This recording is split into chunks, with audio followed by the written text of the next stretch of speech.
Hello, my friend. I'm glad you're here. You've made time for rest, and the night is ready to hold you.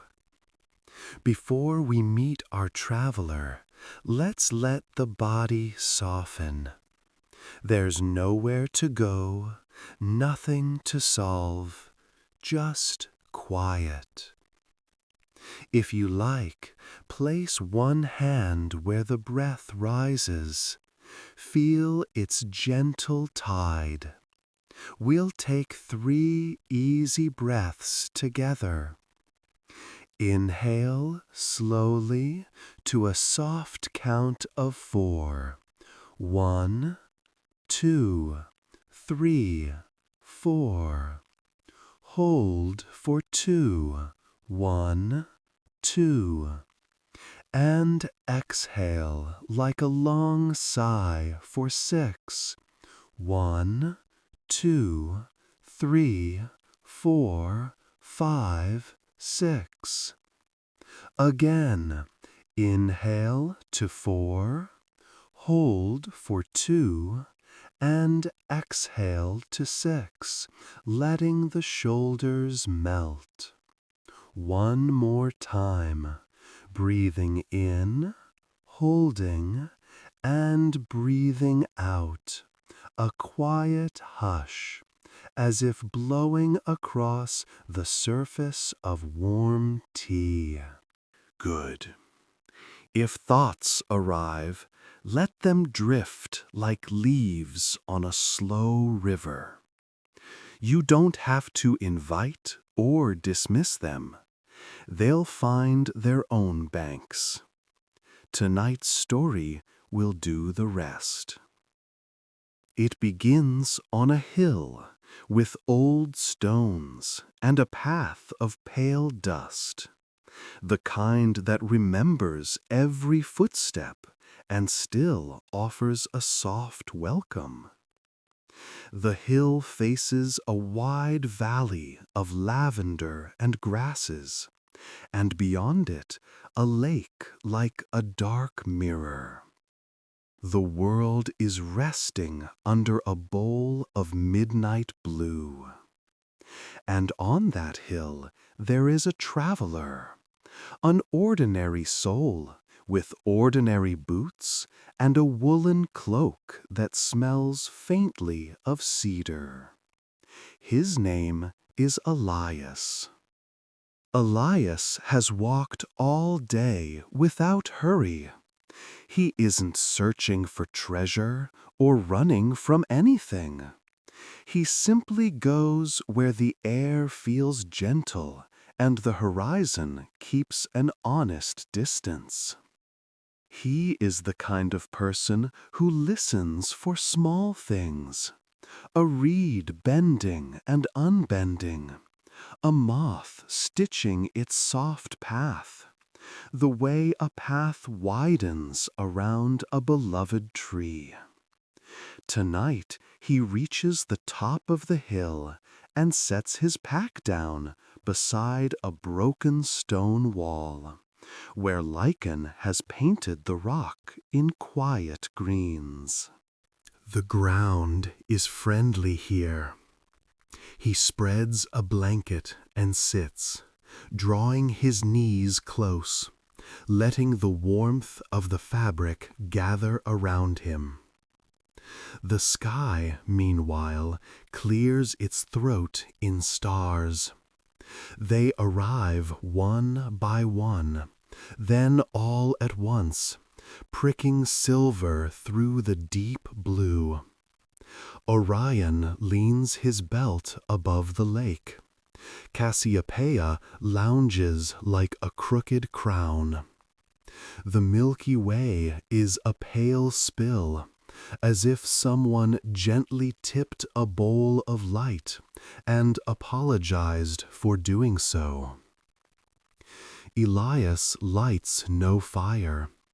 He has learned that flames have their own voice, a crackle that can drown out the hush he seeks. Instead, he takes a sip from a tin mug of chamomile, feeling the steam write soft spirals into the night. He wraps his hands around the warm cup and lets his breath fall into a comfortable rhythm, steady, unforced, a small tide going out and returning. There is a loneliness to him, though it is the kind that doesn't bite. It's a polite loneliness that knows the rules of quiet places. He has walked far enough to be a little separate from names and questions, from the thrum of tasks and the bright wanting of day. Here, on this mild hill, he is simply a person in the tender space between earth and sky. It is enough. When he looks up, he notices a tremble in the starlight, as if the sky has taken a breath and is exhaling through 1,000 little lanterns. He thinks he hears something, just a feather of sound. Not wind, not water, not the creak of the wall settling under night's cool hand. He tilts his head. There it is again, a thread of whisper. He doesn't move closer. There's nowhere to go. Instead, Elias becomes as still as the wall, as open as the lake. He lets the whisper find him. The first star to speak is not the brightest. It sits slightly to the west, in a small cluster that looks like seeds scattered from a careful hand. Its voice is a fine silver, the sound of a distant bell heard through snowfall. It tells a simple thing. I have watched two paths crossing. Elias listens. The star continues, and in the space between its words, the night breathes. The story is about a harbor town where lanterns bob and ropes sigh against sanded posts. Two people walk at different hours, one at dawn, one at dusk. They never meet. Nevertheless, their footprints kiss on the same planks of the same pier, and each feels lighter on those boards, as if some unspoken companion has kept them company. Love, the star suggests, isn't always a face you can touch. Sometimes it's an echo that makes the world less heavy. Elias smiles into the cup, and the steam brushes his cheek. He thinks of how often he has felt warmed by a place, the mysterious kindness of a doorway or a spoon or a chair, as if gratitude lingers in the grain of wood and waits for the next passer-by.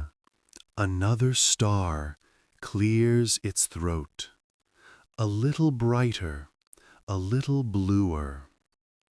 This one tells of a garden planted in a rocky patch behind a small apartment, where the city hums and people carry their working days like bags of oranges. The gardener, a woman with gentle hands, puts hope in the soil. Her tomatoes are late. Her basil sulks. Her rosemary sleeps. And yet, every morning she hums. The star says that hope is patient music, not a trumpet, but a low hum that helps roots turn in the dark. It doesn't ask for applause, it just goes on. Elias feels his shoulders settle. He lets the words run through him without catching them, the way wind slides through reeds. If the stars are telling stories, he does not need to do anything with them. He only needs to listen. Above him, a trail of light. No rush, no blaze, just a soft stroke of brightness, like a fingertip over velvet.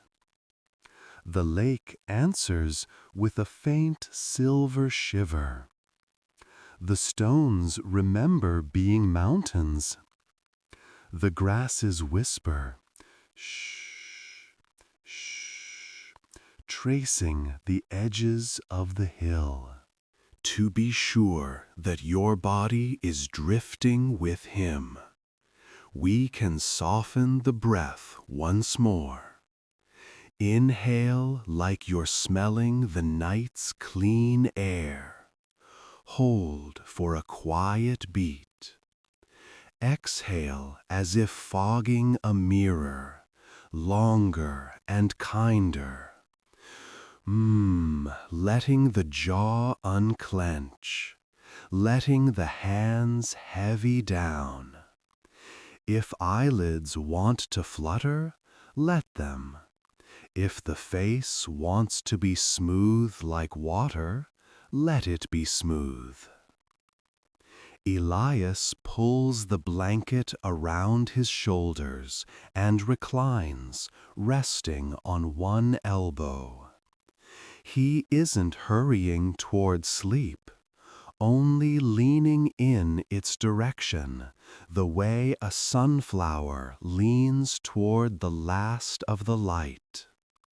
The hill accepts him, and the sky seems to scoot closer, conspiratorial and dear, the way a friend draws near to share something tender. Tonight, the stars will keep speaking. Each one carries a little story folded like a note in a pocket. Love, hope, forgotten dreams that remember us even when we don't remember them. It is a gentle choir. And Elias, with his cedar cloak and quiet heart, is ready to listen as you rest beside him, in the same soft darkness, under the same patient sky. When you're ready, we'll wander with him into the stories. The hill has settled into its night posture. Rounded spine, soft breath of grass, hush of the lake below. Elias lies back and lets the blanket hold him. The mug is empty now, warm rim cooling against the earth. Above, the stars are patient and bright. When they speak, they do it in the tone of old friends who would never rush you. A little amber star to the south clears its throat first. Its voice is warm, like honey poured in a thin, steady ribbon. It tells of a lighthouse where the stairway smelled of salt and iron, and the keeper, Mara, kept 2 lamps, one for ships, one for people's hearts.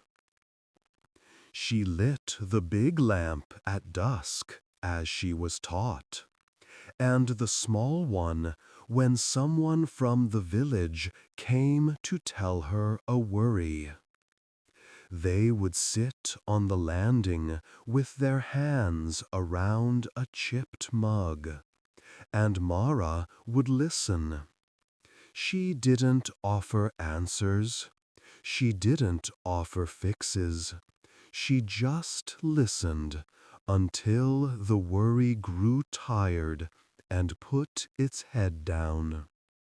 The star says love can be a clean, open chair beside a window, with a light left on and no questions asked. Sometimes the safe harbor is a person, steady as a beam across dark water. Elias's mouth softens at the corners. He thinks of chairs he has known, chairs that seem to hold stories in the worn-out places where elbows always land. He takes a slow breath and lets it go as a long, quiet thread. To the north, a coal blue star replies, a cool bell in the air. It speaks of a clockmaker named Ansel who kept a glass jar on his workbench.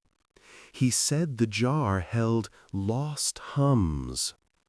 When a customer came in looking dim with fatigue, Ansel would invite them to rest while he wound a spring. He'd open the jar, and the room would fill with a low, glad humming. Like bees in lavender, like someone humming over a sink full of clean dishes. People remembered their pace, remembered that not everything needs to be on time to be right. The star says hope is a hum you carry, not loud, not fancy. You can set it down when it's heavy and pick it up again when you're ready. It waits without judgment. A faint silver point near the horizon leans in. Its story is a softer one, about two neighbors who shared a wall. On one side lived a potter named Nico who worked at night, spinning clay while the city slept. On the other side lived a baker named Ellen who rose before dawn to knead dough in a blue bowl that had belonged to her grandmother. They rarely met. Their clocks overlapped only in the dark seam of early morning. Yet, when Nico left bowls on his windowsill to dry, he would set one aside with a little thumbprint on the rim, a secret mark. Ellen would find it on her stoop the next day, sometimes with a sprig of rosemary tucked inside. In return, she slid a loaf through the gap by the hinge, still warm, the crust whispering when touched. They passed years like this, an exchange of useful tenderness with no ledger. One day, the star says, there was a knock, and there they were, both laughing, both dusty with flour and slip. "Ah," Ellen said, "so it's you." Love may travel through walls long before hands meet. The Milky Way spills its light, and the lake answers with a shiver of light. Elias turns his head on his rolled cloak.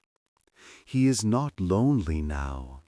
He is companioned by these small and generous lives. He notices that his breath has grown slow. so slow that it feels like the lake is breathing him. If you like, you may rest your palm on your belly and count a gentle tide with me. Inhale to 4, as if scenting warm bread. Hold for 2, and exhale to 6, like a soft hush across a sleeping porch. Once more, breathing in, pausing, and breathing out as shoulders slide lower into the mattress of grass. A pale green star offers a story of forgotten dreams that did not forget the dreamer. It tells of a mapmaker named Sora who once drew imaginary coastlines when she couldn't sleep. Bays and coves and long curling peninsulas, each named for a kindness someone had given her. The pages lived in a drawer for years, while life filled itself with ordinary tasks. One evening, when the city lights were kind and quiet, a draft lifted the paper and set it on the floor. Sora sat down cross-legged and felt in the tug under her ribs that the maps were not nonsense. They were a promise to keep noticing kindness and to give it names. She framed 3 maps and hung them by the door, where she could tip her hat to them on the way out. The star says forgotten dreams are often just dreams waiting for the season that suits them. They do not vanish.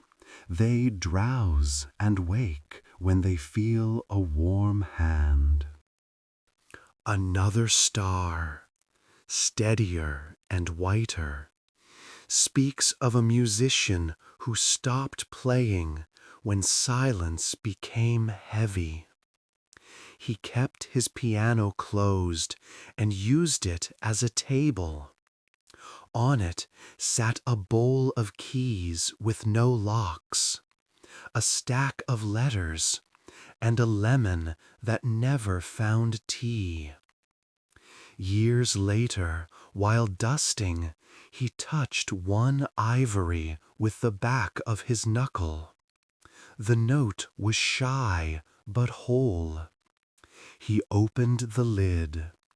No audience, no performance, just him and a room where the sun made soft squares on the floor. He played the gentlest chords he knew, ones that close slowly, like the eyes of a person drifting off. The star says dreams do not demand applause. They ask for presence, and they give it back. Elias listens, and something long and easy unknots in his chest. He thinks of the tools in his pack, a small knife with a dull, friendly blade, a napkin he embroidered along the edge during a rainy week, a folded paper with a single line he wrote months ago. Remember the river you promised to visit. He had forgotten that promise until now. The remembering does not hurt. It is a warm tap on the shoulder, a quiet when you're ready. Down near the trees, an owl calls once, soft, polite, as if to say, "I'm here too." The grasses answer with shh, shh. The sky deepens into velvet, and the stars continue as if rocking a cradle made of air. A star near Vega laughs lightly, no bite, just a smile, and shares a tale of a tailor, Mina, who stitched extra pockets into people's coats without telling them. For what, they would ask, later, surprised? For grace, Mina would say, and pat the pocket. It's useful to keep a bit where you can reach it. People found over time that their hands went to those pockets when they needed to forgive themselves for small things. The broken plate, the late arrival, the weary word. Love, the star concludes, is practical. It makes pockets where you can store softness for when you misplace your own. Elias lets the words flow through him. He doesn't need to keep them all. They are like constellations. It is enough to know they exist. He feels warmth creep into his toes, a sleepy tide climbing the shore of his body. The hill feels more and more like a bed, the night like a quilt tucked around him by careful hands. If you want, loosen your jaw as if about to yawn. Let the tongue rest like a small boat in a calm harbor. Let the eyes be heavy coins pressed gently on velvet. Your breath knows the way. It will carry you. The stars will keep watch. They love to keep watch. Above, one last voice for now. Small, sweet, almost a whistle, tells the simplest story of all. A person woke, fed a stray cat, watered a plant, and wrote a note to themselves that read, "Today counts." Then they went to bed and slept well. Hope, the star says, can be as modest as that. A cup turned upright in the sink, a window cracked for fresh air, a hand laid over your own heart for a moment, listening. Elias smiles in the dark, and the smile stays even after it slips from his face. He is ready to drift toward the quietest part of the night, where the stars speak less, and the body speaks more, bone by bone, muscle by muscle, saying, "Rest now. You are held." The night has grown comfortable around the hill, like a shawl pulled close by a familiar hand. The lake's surface has smoothed into a single dark petal. Dew begins to gloss the tips of grass, not cold, only fresh. Elias feels it in the air, the soft change that comes when the world decides to be very, very quiet. He tucks the blanket higher and settles the weight of his head into the rolled cloak. The cedar scent rises again, woody, clean, a memory of careful cupboards and winter evenings. The stars above have finished their longer tales. Now they murmur tiny things, syllables barely there, a hush of silver against velvet. The body of the night loosens, and Elias loosens with it, the way a knot can forget itself and become a simple ribbon. Above him, the stars give their closing notes, like lanterns dimming in a friendly street. The amber star from the south, Mara's lighthouse, offers a single image, a lamp left on in a window, steady as a heartbeat. The coal blue star, Ansel's jar of hums, sends a low so soft it is almost felt more than heard. The silver point at the horizon, Nico and Elin's shared wall, slips a warm loaf onto the sill of the sky. Sora's greenish star floats a map that is mostly ocean, with the shore named Enough.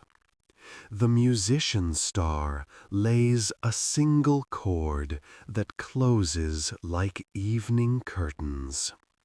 And Mina's tailor star pats an invisible pocket at Elias's chest, where grace has already been stowed for the morning.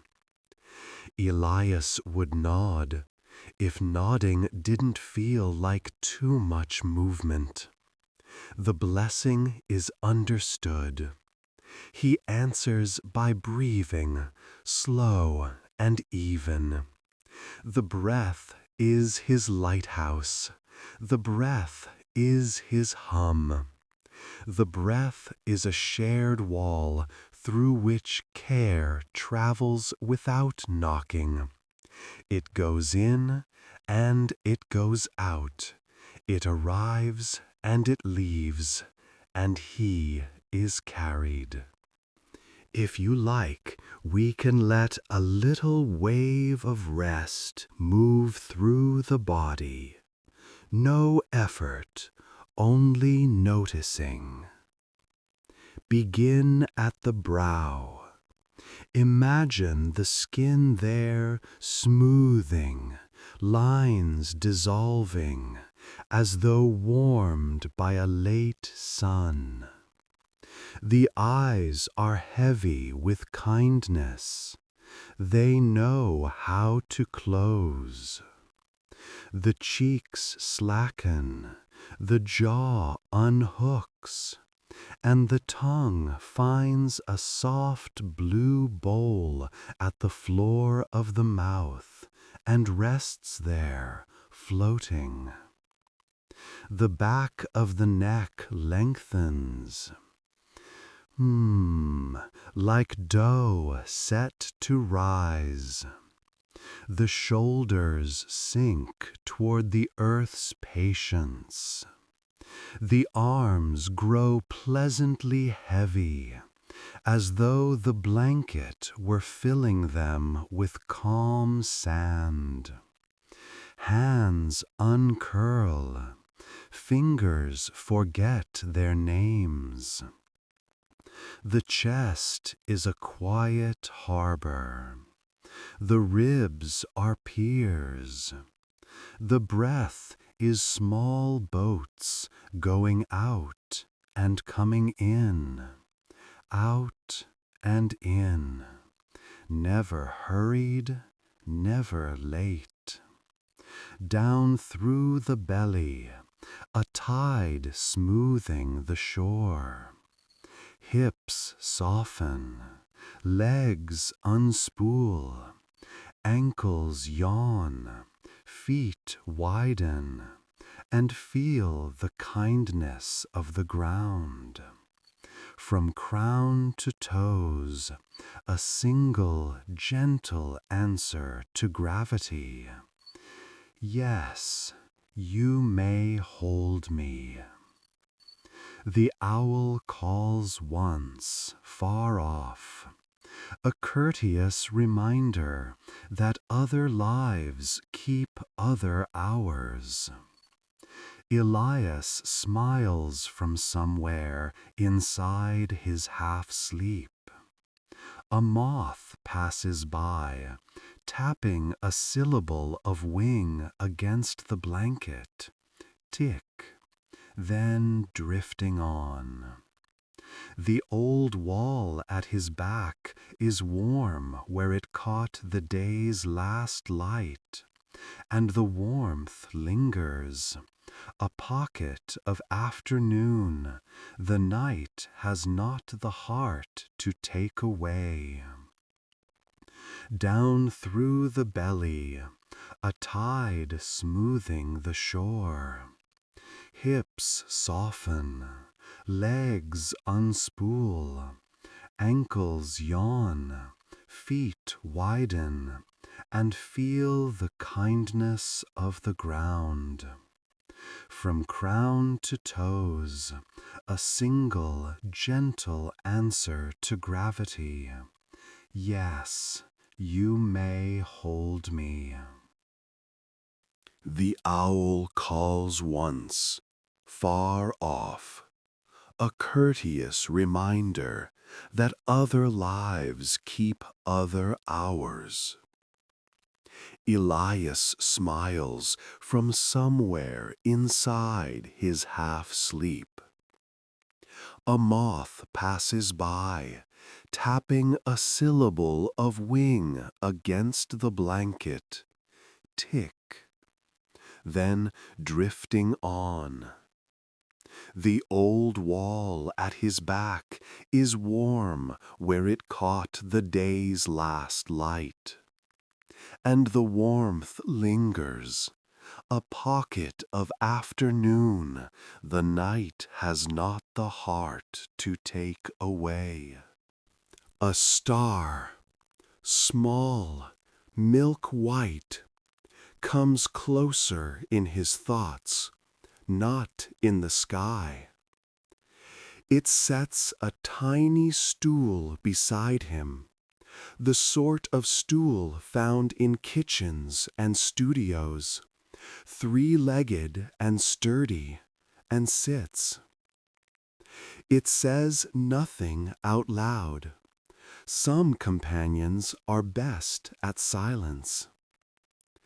Elias, in response, lets go of the last shore of wakefulness, finger by finger. He has listened long enough for the listening to keep going without him. We can practice letting go together. Imagine you are holding small pebbles in your hand.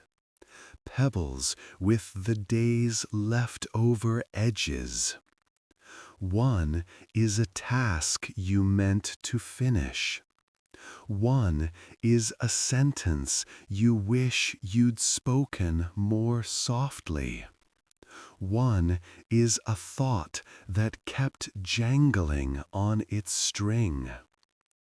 Open your hand in your mind and let them tumble, plink, into a clear bowl. The bowl accepts them without comment. It will keep them if needed. It will forget them if not. Your hand is empty now. Empty is good. Empty is ready to be filled with sleep. The sky leans down. The constellations arrange themselves into familiar shapes. Not hunters and queens, but household comforts.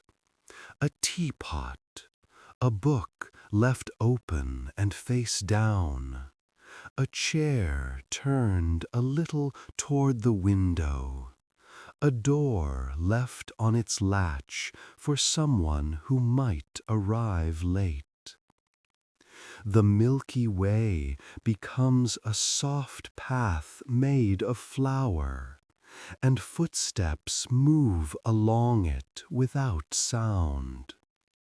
Elias remembers the line on his folded paper, Remember the river you promised to visit, and in his mind he sees it, not to plan, not to measure, just to feel that water will be there tomorrow, doing what water knows. If a thought comes to you now and asks for attention, give it a blanket and a small pillow, and let it rest at the edge of the bed. It can stay.